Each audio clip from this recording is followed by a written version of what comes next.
Right, I am with Tom Nightingale from Dogger Bank. Tom, thank you very much for joining me. Thank you very much. So when I hear the word Dogger, I'm immediately transported to the shipping forecast. Yeah, exactly. And I remember doing a kids project on Dogger Bank, and just for those of you who are not familiar with it, just explain where we are geographically. So we're about 130 kilometres east of Newcastle. Yes. And it's a sandbank that used to connect the UK to mainland Europe. So this used to be a little bit of land that was poking up above the sea, but now it's below the sea. Yeah, about 7,000 years ago. I'm fascinated by that because it's got that kind of lost land vibe. Because I think they've done lots of archaeology there and found all kinds of exciting things. They have, yeah. So there were like settlements there and There was, yeah. So you find, typical things, items that might have been used in someone's house or tools, that kind of thing. However, it is now being repurposed, I believe. It is, yeah. So Dogger Bank, which is what it's called, is now has an alternative use. So explain.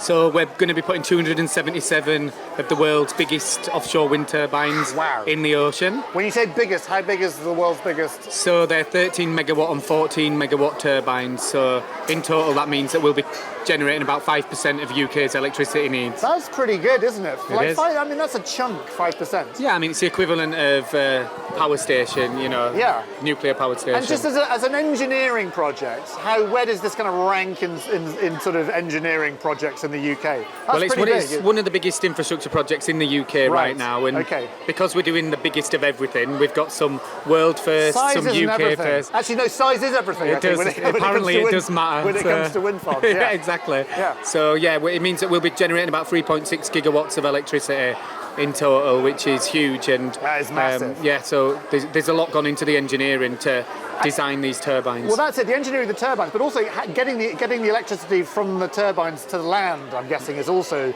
not a simple thing to do. It's not, and because we're so far away, we're using HVDC technology. And that's because HVAC has electrical losses. I'm pretending I know what that means. Yeah, it's quite technical. But what it also means is that we've got the biggest substations that have ever been used offshore to convert that power to DC, to send it along the export cables to the national grid. That's great.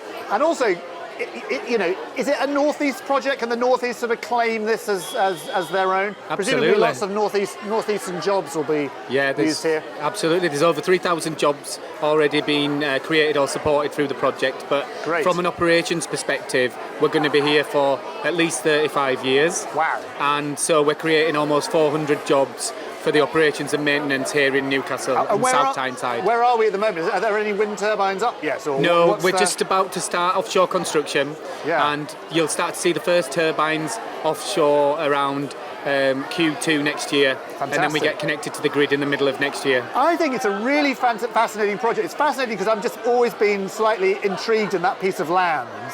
From an archaeological point of view, I think it's really fascinating, all the stuff that's been found, but also from a technological point of view, from an engineering point of view, it's great.